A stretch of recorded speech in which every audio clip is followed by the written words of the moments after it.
Okay, guys, hello. My name is Damien Dunkley, and I better turn off the AC which really is a great sacrifice because I'm in Thailand and it's cool if it's like 90 degrees, humid too. Just got out of quarantine. That's my fourth quarantine. Just moved to Thailand, which is the regional headquarters of Asia Pacific One, this newly formed landmass. Mother kind of split Asia in half, which is already huge. Even though this is just half of it, we still have 20 countries and I think 3.5 billion people. I'm not sure how that fares up with Europe and the Middle East, but anyway, this is me, just got out of quarantine, just set up my little studio, and in like an hour or so, we need to hightail out of here for a blessing activity, which is just going to be awesome. My wife and I, two of our children are here with us. We're going to be touring, the front line of the Providence in Asia. I think you've heard so much already. I'll give you some more updates about, what's really going on here, but I think there's a lot to learn, especially in terms of this topic, tribal messiahship. I got this invitation from Bogdan Pammer. Hey, Bogdan. And, gosh, you guys are at the end of a 40-day online course of spiritual leadership. I think it's fantastic. I don't know a lot about it. I haven't been able to participate with you. I wanted to do this live, but if I did it live, it would have been somewhere out in the countryside with bad internet at 1:30 in the morning or something like that. I don't know that my faith is that great that I'm going to join live at 1:30 in the morning, but I do wish I could see your faces and kind of catch the spirit of your 40-day spiritual leadership course. But I'm just going to have to assume, you guys are all awesome, those of you that made it this far at least. And of course, I want to say thanks to Bogdan, but whoever else is involved in organizing, maybe emceeing, maybe translating, interpreting, all the preparation, I can't imagine. So I've been asked to give a short talk on tribal messiahship, how it will transform us, and especially people in their 20s, so for young people. I wrote my master's thesis on this topic, but having said that, I've got to say that I don't know that anybody's really qualified to talk at length about tribal messiahship. Certainly testimonies are the best. Testimonies are the best. I could go on and on about some amazing experiences I've had, my wife and I, our family. And that's probably what I should really do, but I wouldn't know where to start and where to begin, where to end. So I'm going to start by actually giving a few words from our true parents. That's right, good old, regional president Damien Dunkley. I got to start at the top. And I think really father and mother put it best most of the time. And I'm just going to scratch the surface. I'm sure you've already heard a great deal on the subject. And there's many people better than me, more qualified to give testimony and teach on it, but especially this idea of how it will transform us and how is it relevant to young people anyway. Is tribal messiahship just some old church mission that our parents kind of failed to do, and finally some of them are catching up to it? Is it something that's relevant to second gen, third gen? And if so, how does it apply to my life? And is it something I really want to do? Is it going to be a huge sacrifice for my family? Tribal messiahship in America, tribal messiahship immediately gives two problems: the word tribal and the word messiahship, neither of which are particularly popular concepts, in America. Certainly if you're proclaiming yourself to be either of those two things. So I did some research actually, 10 years ago, I started doing some research on, this topic of the perspective or the perception of the idea of tribal messiahship. The first thing I did was I went to GoDaddy.com and I searched for like tribalmessiahship.com, and I noticed that it was taken. The URL had already been purchased. And that was my first experience, my first inkling, my first realization that father had been onto something decades ahead of anyone else. If you want to really get into studying some of a relevant field, you could look at what the Anglican Church came out, I think is about 30 years plus. They started experimenting with decentralized churches, and it came to be known as missional church. In the Christian realm, if you're interested in that realm, I think it's probably the closest thing that I have found outside of our movement that creates a lot. It creates what what Father describes as tribal messiahship sounds a lot like what they're doing in missional church. It has a lot to do with ownership. It has a lot to do with, owning the faith and multiplying the faith, and also, not being, being an owner means, think about it, being a tribal messiah. I mean, wait, yeah, you're totally aligned with true parents. Okay, sure. First, tribal messiah, I mean, you're an owner and a leader in your own right. So something about this has to do with what God guides you to do as an owner and as a messiah. That means a savior of your environment. I mean, I could go in so many directions with this. I could go on and on. It's something that's really inspiring, because I believe in theory and in practice in my own life, I found that it is relevant. It is relevant, and it is necessary, and it's beautiful. So, we can say it's witnessing, it's growing the church, all these things, but honestly, it's much bigger than that, and beyond religion in that sense. So I'm going to start with a few words of our true parents. I think that's where we got to start, and then with whatever seconds I have at the end, I'll wing it in terms of trying to inspire, especially young people. Let's just start with young Cheonbo, okay? Cheonbo is the term, if you can read that, that says Cheonbo. Do you like that? I have many Italian ancestors, so, and by the way, I also have a degree in design. That's really where I wanted to work. For Dr. Balcom in America, I wanted to just work on the media team. I wanted to make movies, videos, and stuff to promote true parents. That's really where my passion is. And Dr. Balcom asked me to head up the evangelism department, which was honestly the last thing I had on my mind. And I think I was the last person he had on his mind. But thanks to you, Dr. Balcom, yeah. So I was given the opportunity to dive into the idea of evangelism. Now, tribal messiahship was already near and dear to my heart at that point, but it's now called Cheonbo, which means heavenly treasures. But it is the capstone fulfillment of the home church, tribal messiahship, heavenly tribal messiahship, and now Cheonbo providence, all one and the same. So let's dive in. First of all, if you're interested in ordering anything of the Cheonbo clothing line that we're probably going to need to establish to be able to make some money here in Asia to run the Providence, let me know. I think it's a pretty cool brand. I think it'd be pretty cool. I got some other things I could show you, but I won't get into that. Anyway, cool sneakers.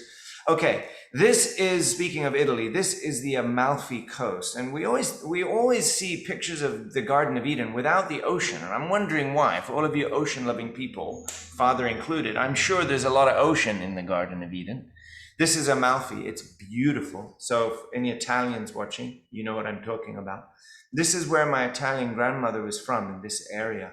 She spent her childhood here. I spent many trips there. It's just gorgeous. So that's why. Why am I showing this? Because I'm trying to depict the idea of us being given the environment to build a beautiful world, a beautiful, beautiful world. And so you've got the beginning, the Garden of Eden with Adam and Eve. Anybody heard of that story?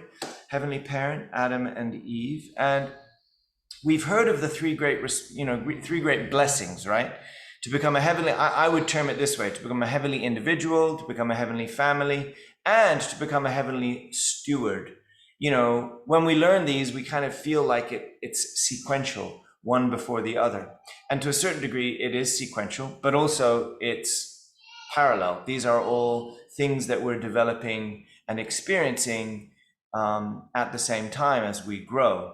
So when we think of these three great blessings, and when we think about before the fall, before religion, before restoration, before all these things, we just had, a beautiful living environment, heavenly parent, and we had our original parents, Adam and Eve, and they were to, fulfill these things. And it was given to them as a blessing. Isn't it interesting? They were given the 3 great blessings. But in fact, these could also be called the 3 great responsibilities.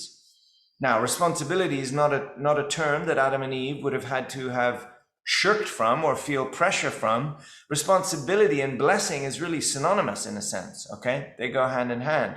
So think of responsibility as a blessing, but also something that if we don't fulfill, it means the blessing also won't be fulfilled, and some aspect of our life won't feel fulfilled and happy. So when we think about attendance, Adam and Eve were to attend Heavenly Parent by fulfilling the 3 great responsibilities.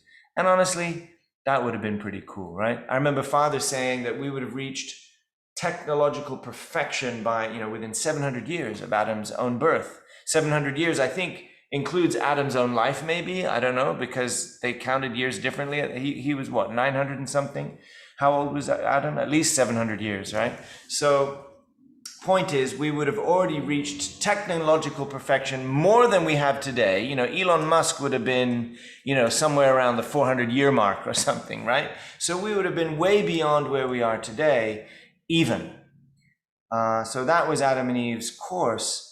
And in terms of foundation for the nation, and in terms of realms of protection, this is a concept I want to convey to you.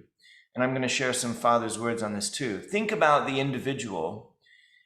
The individual, of course, is protected by their parents, protected by their environment, protected by Heavenly Parent and their ancestors, hopefully.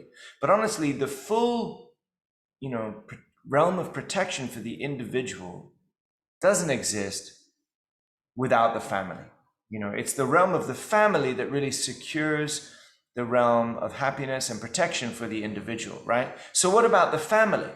Well, if you follow the sequential course, you would say, you need to become heavenly stewards. That makes sense, right? We need to be able to dominate our living environment. We need to be able to take care of our own family, our food, our sustenance, our safety, and all these things for the sake of the family to be protected, the family and the community and so on. This would be, or this would have been, the foundation for a happy nation, a happy people, a happy world centering on Heavenly Parent. So what these pink symbols signify is like realms of protection. So once you reach, a certain realm, everything within that realm is protected. It's just a concept I want to convey so that we can understand, where does Cheonbo fit into this, life map picture for me, okay? So let's look at some words from True Parents regarding Adam and Eve and the couple. Father said, God's love, which is parental love, is vertical, and the love of man and woman is horizontal. The man and woman's task is to engraft their horizontal love into the vertical love. That is how the two can meet, and these two loves join nowhere but at a 90-degree angle. Okay, when horizontal love connects to the vertical love at an exact 90-degree angle, energy is produced that can spread that love's influence in all directions. Hence, when you enter the realm of love where the vertical and horizontal are aligned, you will be able to rule the whole universe through love. So think of this. When we think of rule the whole world, it's not just king and queen with a scepter on a throne, right? Rule means, in a sense, like, what is Elon Musk trying to do? To rule the universe, literally. So in terms of also the third blessing realm is what I'm talking about. Our love as husband and wife, if aligned at a 90-degree angle with God's love, that is the power factory for the human being, okay? You may be cool if you're single, you may be trendy, you may be a pro gamer, you may be a great entrepreneur, you may be a really faithful child of God, no matter, but it's not really until we complete our full image of God as a couple, centered on God's love, loving each other really, really beautifully as a couple, but centered vertically on God's love. That is where the energy is produced to rule the world. That means that's where the birth and wellspring of heavenly inspiration, of spiritual awareness, of all things and command over the universe. Okay, so until that time, maybe you're studying many things, maybe you're learning how to farm, or you're learning how to do IT, whatever you're learning as an individual, great. But what this says here is that the pinnacle of your mastery of the universe stems from the power of this love that Father is describing here. And that's important to know, because that's where Adam and Eve were supposed to really kick off their lineage, the humanity, and their entire culture of how to rule, aka love and steward the universe. Father said, you will have a relationship with the whole universe. In that sense, you will not want for knowledge, power, money, or even life. Even life exists eternally within love. So within that realm of love, we have command over everything. You know, you're not wanting for power, money, knowledge, or life. It doesn't mean we don't need those things or don't really want those things. No, we want those things. But it means you will not want for them, right? It means you will never worry about those things. In the original world, with that kind of love in the palm of our hands, on the tip of our tongue, in the cellular nature of every word that comes out of our mouth, you know, coming from that love, you wouldn't be worried about, you know, power, money, even life. Okay? So life exists within that love. Okay. So a love that does not fit this, however, are you listening? Okay. A love that does not fit this, a love that does not meet the vertical standard, will end up drifting around. Such love will eventually perish. Okay. So did Adam and Eve do that? No, they did not, right? Satan skewed them off at a different angle of love, and we fell. And then you've got this long course of human history to get back to where we are today, okay? And to sum it up, religious history is a history of restoration through deeds, through faith, ultimately through indemnity. And it was Father that really understood this more than anyone, to accelerate this process of restoration, this beautiful thing of indemnity. However, we are in a new era now. I think you should have got the memo. We are not in an era of indemnity anymore. The era of indemnity has passed. Now, I believe that those of you who love indemnity, if you really love indemnity, I believe you can still, maybe you can still make conditions of indemnity, but I don't think Mother is asking for that, actually. Yes, devotion and sincerity. But more than that, more than cold shower indemnity conditions, we need to understand, how is salvation, right? When you look at religious history, the purpose was salvation, right? But how do we grow? How do we save ourselves? How do we complete the work of history in today's era is not through indemnity. We're now in a totally new era. So let's look at Father's words on this. For the first time in history, we are entering into the new age, an age when humanity does not need religious salvation.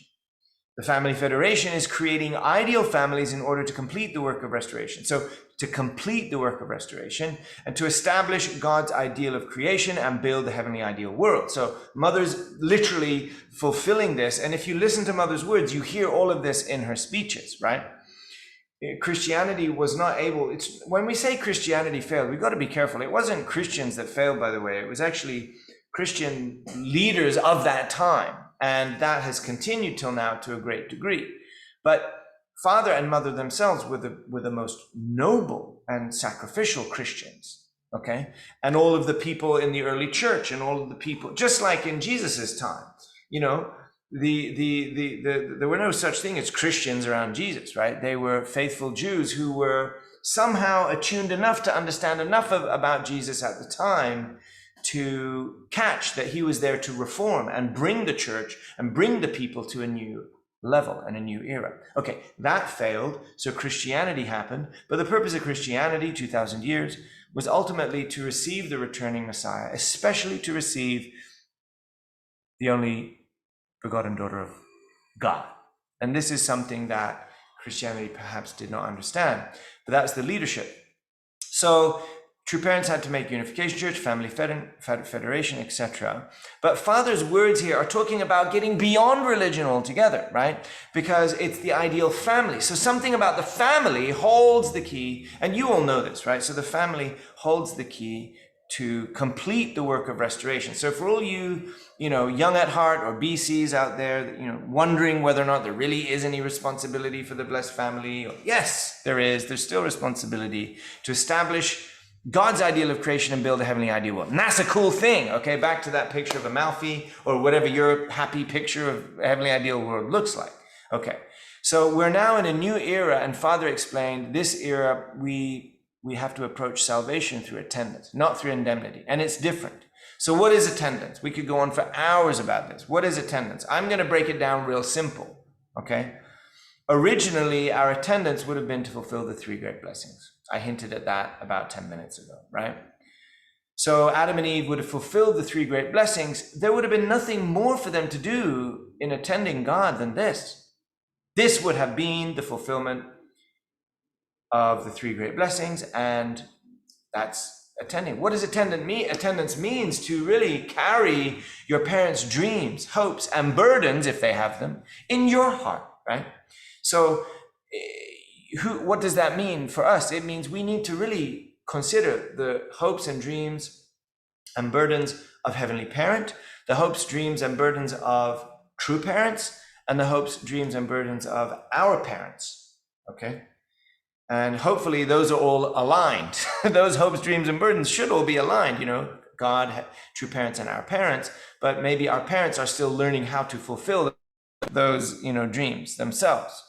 But we are the inheritors of whatever is lacking in our parents' foundation. So there's no blaming them or being a victim of whatever we've been given. We get what we get and we build on that. So attendance is to fulfill these 3 things still today. But unlike Adam and Eve, we now live in a fallen world. Yes, true parents have fulfilled everything in terms of the conditions necessary to save this fallen world. But we have work to do to complete it. And we have to be honest with the fact that a lot about this fallen world, don't be distracted, is wrong. It's just not going to bring you happiness in the long term. Some things are fashionable. There's many trendy sins right now that are fashionable, but those will come and go, and they won't bring long-lasting happiness. We have to trust Heavenly Parent exists, and true parents have been speaking for Heavenly Parent, and we need to really anchor our mindset and philosophy in what true parents teach us.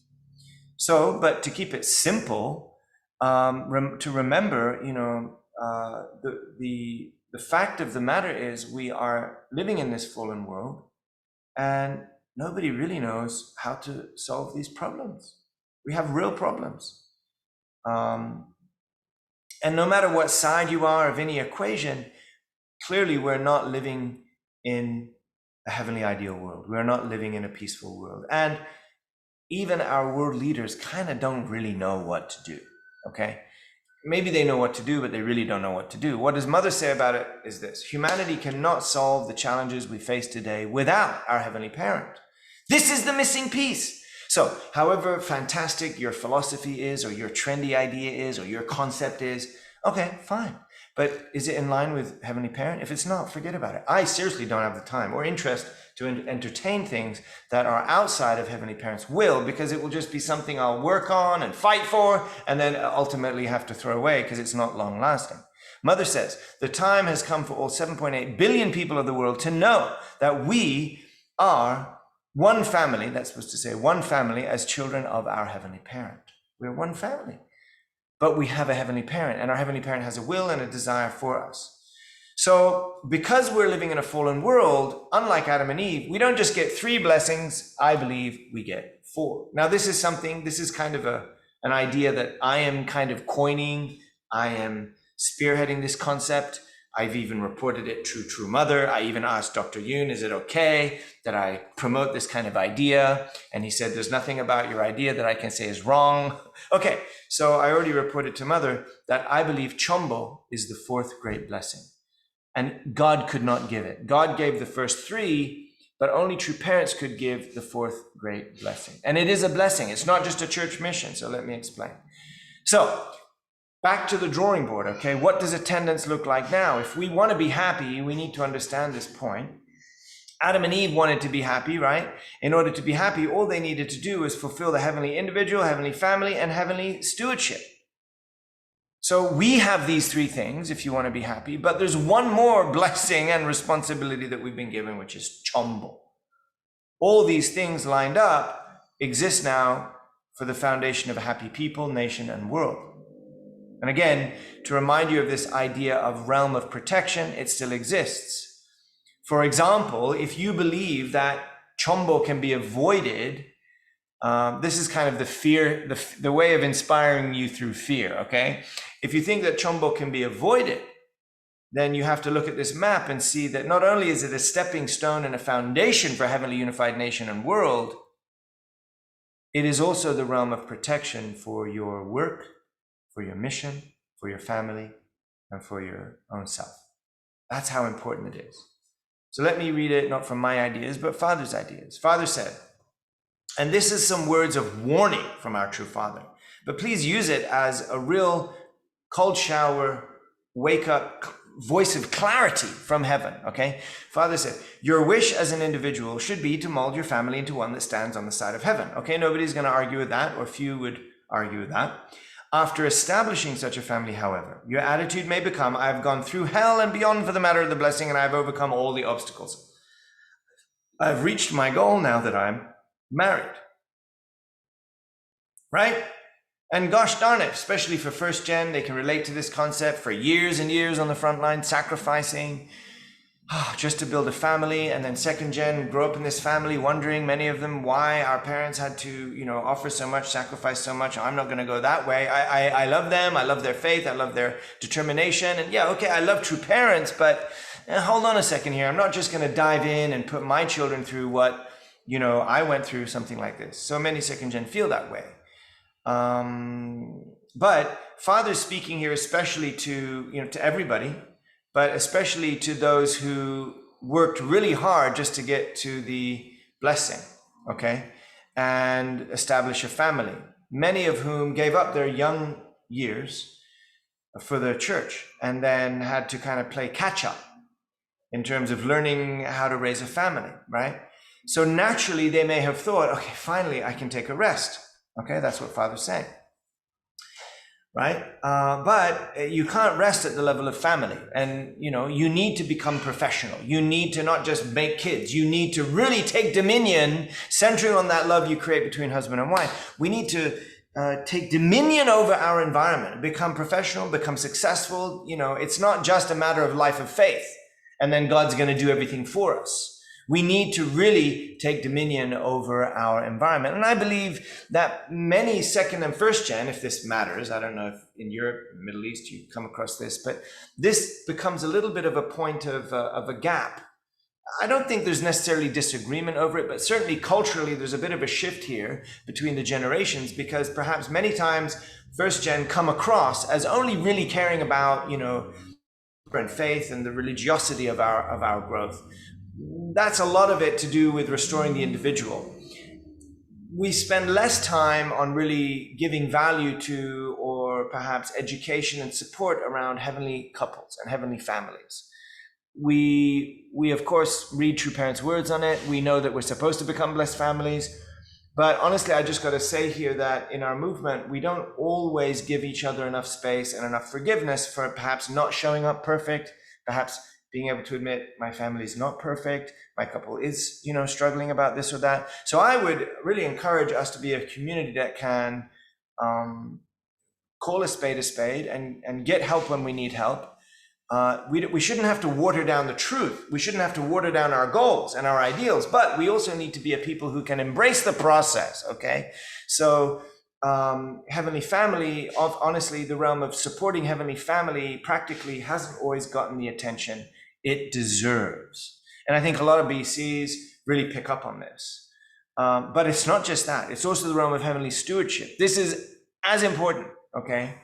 And this is also a cultural shift between generations you can see, because perhaps sometimes young people in our movement or blessed children in our movement feel like they really have to fight for this one at the expense of perhaps even number 1 and 2. Like we might look at the religious and faithful side is kind of kooky, kind of old school, kind of, yeah, thanks, you had to do that. to get things going, but now let me show you how things should really be done. But please understand, it's not mutually exclusive. We do need the grounding of our life of faith. We do need the restoration of the individual, and we do need the restoration of the family, and sometimes it gets dirty, and we need to be able to allow for that and forgive the messy steps on the process. But we also need to embrace the blessing of the heavenly stewardship. And sometimes it can seem like first gen kind of either brush it off. Honestly, I think many first gen don't necessarily brush it off, but perhaps they kind of gave it up young and are a little bit, don't know where to start maybe in some cases. I'm super generalizing here, guys, so don't get upset with me. If you want to send me complaint emails, go ahead. Don't blame Bogdan. But, I believe all of these things are beautiful and are meant to be embraced and are not specific to any generation. I'm just pointing out that we've divided ourselves a little bit generationally unnecessarily, because actually all these things matter and all of them count. Sorry, I can't take that call right now, Ursula. Okay, but there's more, and let's read Father's words. Father said again, you then might try take a nap and enjoy your life. Father's saying, when you get to the realm of heavenly family, you might try to take a nap and enjoy your life. If you do, Satan will lay siege through the world and the nation and the people and the tribe to engulf you. So the individual needs a family in order to settle. Thus, we have been struggling to establish families. But that's what this is here, right? So at the same time, a family without a tribe cannot settle. Your tribe should serve as a hedge that protects you and your family from blasts of wind and other adversities. So just back up a second here. Are you catching this? What Father is saying is, if we kind of get stuck at level 1 or level 2 or even level 3, and so I'm inferring from Father's words there, right? Anything only going this far, even this far, is not enough. And I'm sorry, Satan exists, evil exists, and evil has the condition to thwart your efforts, right? Give you a hard time if you are not also taking care of tribal messiahship, okay, aka Cheonbo. So remember, we're protected as individuals within the family, but the family is not protected unless we're also fulfilling tribal messiahship. Do you get this? Now, we don't have to take responsibility for the nation or the continent or the world. Father has already set all those conditions. So what Father is saying to the blessed family is that you inherit all of True Parents Foundation, all of the historical victories, when we fulfill Cheonbo. And that becomes the foundation for a heavenly nation and a heavenly world. And Father said, without creating such a realm that can serve this purpose, you cannot live as peaceful family. So I want to say this because, those of us who, we're blessed, we received the blessing, maybe we're second gen, we received the blessing, we've done good, right? We've listened to our parents, we received the blessing, we're kind of keeping the faith. But that HTM stuff, that Cheonbo stuff, that I don't get my head around. I'm just going to be successful, have a blessed family, be good people. But even for second generation, even for third generation, it's not enough.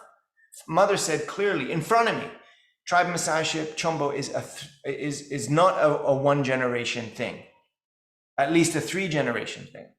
So that's why she's asking her own children and her own grandchildren, all of HQ staff, all leaders around the world, everybody is being asked to fulfill Cheonbo. It's not just for someone over there who likes witnessing. It is a blessing given to us all. Therefore, it is a blessing given to us all. The way to receive this blessing is to become the tribal leader for our relatives. That is the objective of Tribal Messiah Mission. So let me clarify. Cheonbo, is liberating and blessing our ancestors. And so for second generation, you should ask your parents how they're doing and if they need any help with that. Sometimes it's a financial matter to create the necessary, offer the necessary devotion and conditions to liberate all of them. I know many second generation in America, for example, who unfortunately are, their parents either couldn't finish their liberation or chose not to for one reason or the other. And it's very beautiful to see, BC's blessed children take that responsibility on. It's unfortunate, you can say, of course, but it's also beautiful, that kind of heart. Even when the parents are struggling faith when the children step in to anchor that. Okay, so remember, as children, no matter whether you're first, second, third, or fifth gen, doesn't matter. You are inheriting your parents' foundation, and you are given everything they've got to improve, no matter what. So we inherit tribal messiahship, not just if our parents didn't do it, even if our parents fulfilled tribal messiahship, we still must be involved in it and do it. Mother said so. And Dr. Yoon said this.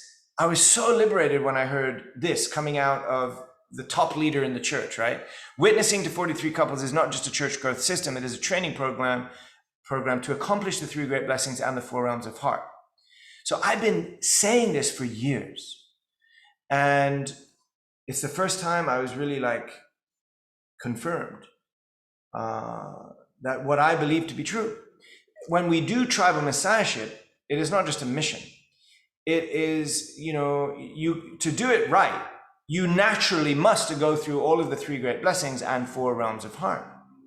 So it is not a church growth mission just for some people to do. It is something for us all to do. Cheonbo is our 4th great blessing and therefore our responsibility. And Father says this amazing words: if you had done your home church activities, we would have not needed to go through the course of Family Federation for World Peace and Unification. Everything would have been finished already. I happen to know home church was really pioneered in England. But Father spoke of it even earlier than that, home church and tribal messiahship. And so this is all the same. Father predicted and foresaw this decades ago. Not that this would just be necessary in terms of a church mission, but this would be inevitably necessary for each of us as, restored Adams and Eves. We must go through this course of the 4th great blessing of HGM or Cheonbo. But had we done it already, we wouldn't have even needed the course of Family Federation. What does that mean? I mean, are your heads exploding? Your mind should be blown if you take in this word. Right? Unification Church was necessary because Christianity didn't fulfill its responsibility. Family Federation was necessary because blessed families couldn't understand the importance of home church. Many families did a wonderful job in terms of home church, but it did not become something widespread, and certainly it did not become the DNA of our worldwide organism. The truth is, the truth about this is that our church structure around the world does not fall along spiritual lines. Did you ever think about that?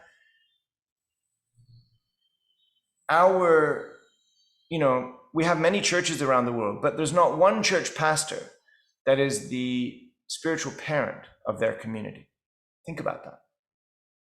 That's why everything kind of feels somewhat not complete, not entirely complete, Ideally, blessed children were supposed to grow up in a neighborhood, a physical neighborhood, where everybody up and down the street loved their parents deeply and respected them. And, when they would have had a big festival when the children were born, when the first, second generation children of this family were born, that would have been how, you should have grown up. And by the way, when you, second generation, received the blessing, think about that. What would that have looked like?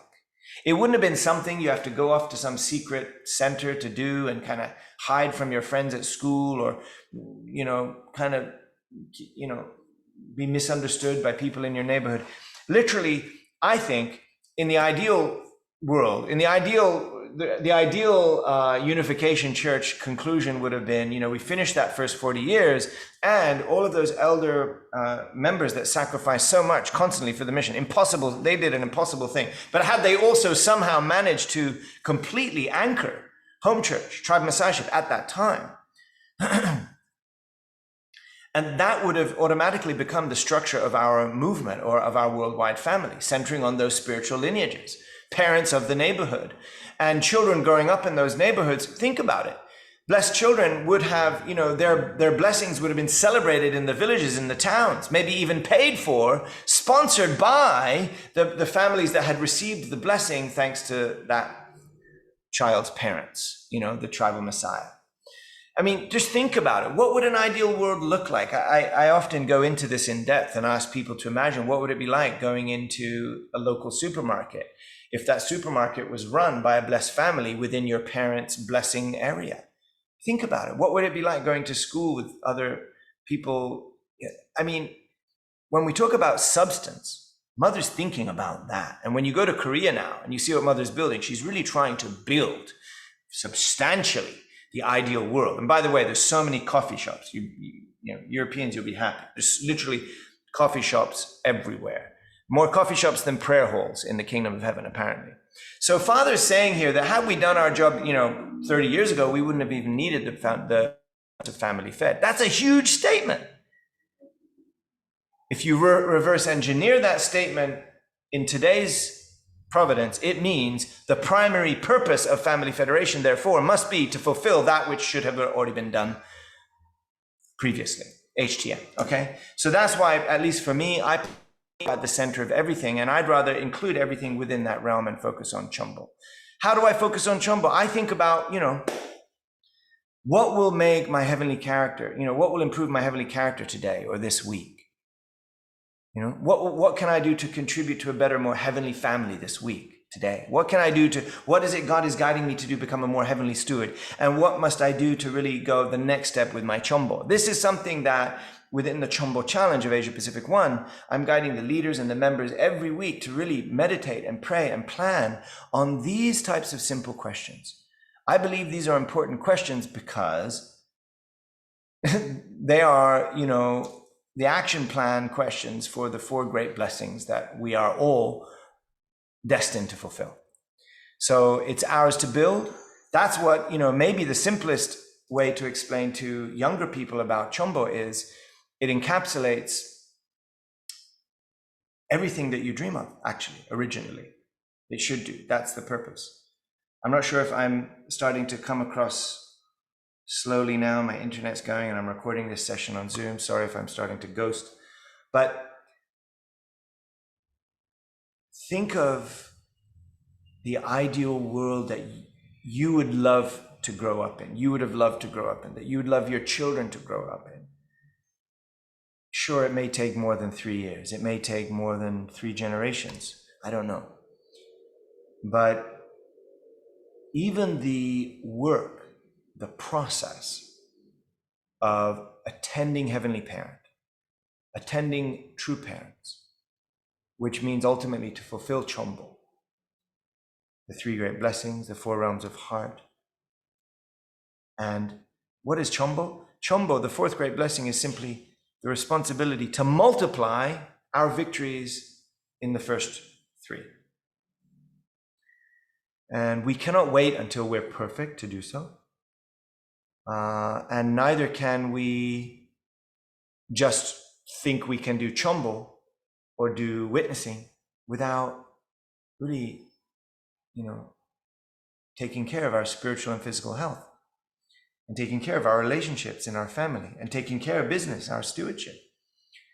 And this is something that for me, I want to really wipe away this often perceived gap that we have between generations or between ages and so on. The 4 great blessings are alive and well today for us all to experience and enjoy. And regardless of which country we live in, regardless of how old I am or what generation I am, it is my blessing and my responsibility to receive and fulfill that blessing. And it may take some time. And I think we should support one another and help one another to do it. And I think that those that are doing it are really loving it, really, really loving it. And you can hear testimonies from all over the world, people who are finding creative ways to share their faith. You see, we're not growing the church, really. We're growing God's family. We're growing True Parents' family. So when we witness, we're not really inviting people to join our church. We're inviting people to join my family, to join our family. And that may still sound kooky to some, but be careful not to put your concepts or limitations on where other people are at. The truth is everybody's really looking for answers and looking for a community that has long-standing value. So I believe in Heavenly Parent, I believe in True Parents, I believe True Mother is really longing for us to experience the happiness and joy of Cheonbo. And if any of you have questions or suggestions for me, please reach out. Bogdan knows how to reach me. I can give my email. But I'm really, amazed to hear that you've gone through 40 days of spiritual leadership training. I'm happy that Cheonbo is a part of that training. For me, it is everything. And I'm literally structuring in Asia Pacific One everything within this realm. But as you can feel from the color and spirit of the logo I made, for me, it's fun, it's young, it's everything. And, we should be successful, we should be rich, we should be happy, and we should be multiplying all those things. But at the root of it all, we have to respect the fact that Adam and Eve failed to fulfill those 3 great blessings. And because of that, we've been blocked from receiving them ever since. We've been blocked from fulfilling them ever since. And it is precisely the blessing of true parents that unlocks the key to be able to fulfill all of them.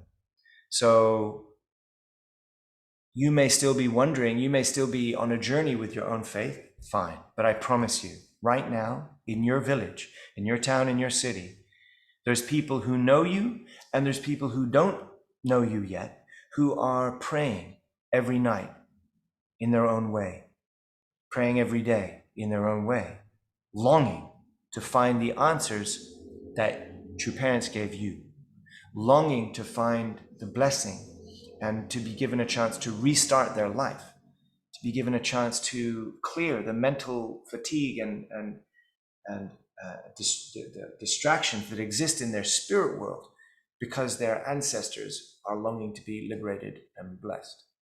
These are realities for other people, And you've heard that expression like first world problem, right? So it's like, so people in America, teenagers in America arguing about whether they've got the iPhone 12 or the iPhone 13. Meanwhile, there's other very real issues that kids in other nations are concerned about, much more important than which generation iPod or iPhone you get, right? So in the same sense, in terms of happiness, in terms of humanity's quest for happiness, the problems that we have as unificationists are like chosen people problems, right? First world problems in comparison. Yes, we're not perfect. Yes, we're in a process. Yes, even us still ourselves trying to figure out what's Cheonbo 40 years after true parents trying to teach us about it. But I tell you, even the least of us is equipped to give something of incredible value, never before seen value, to introduce people to true parents, to introduce people to the blessing. Even the least of us are more than qualified to share that. At the same time, if we do so while neglecting the value of the individual, the family, and the importance of stewardship, people will smell it. People will feel something off about you. So that's why I encourage my members to take time for their own health, take time for their family. I want my leaders to take time for their family, and I want our families to be prosperous. Being happy and healthy and rich is not mutually exclusive with Cheonbo. It's very much included. They must all go together, but neither can we afford to ignore our true mother's desperate heart. We have to think about our true parents' dreams, hopes, and burdens. And right now, Mother's burden is 7.8 billion people didn't even hear about true parents yet, only a small fraction. So desperately, True Mother wants us to have the confidence that spirit world is behind us.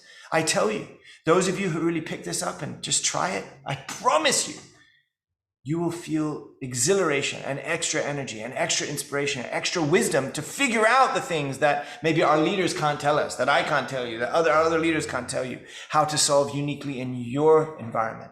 Because God will guide you in your environment and your circumstances, how to fulfill these 1, 2, 3, 4 great blessings. But don't be shy of them. They all go together, and one without the other doesn't work. Okay, so God bless you. I'm sorry, I'm sure I've gone over time. I don't even have time to edit this down. I got to get now in the car and drive 3 hours to the countryside and experience a blessed family that really took this message to heart and has been reaching out and blessing the people they know through their business activity, through their children's school activity, through their neighbors, and they're receiving the blessing.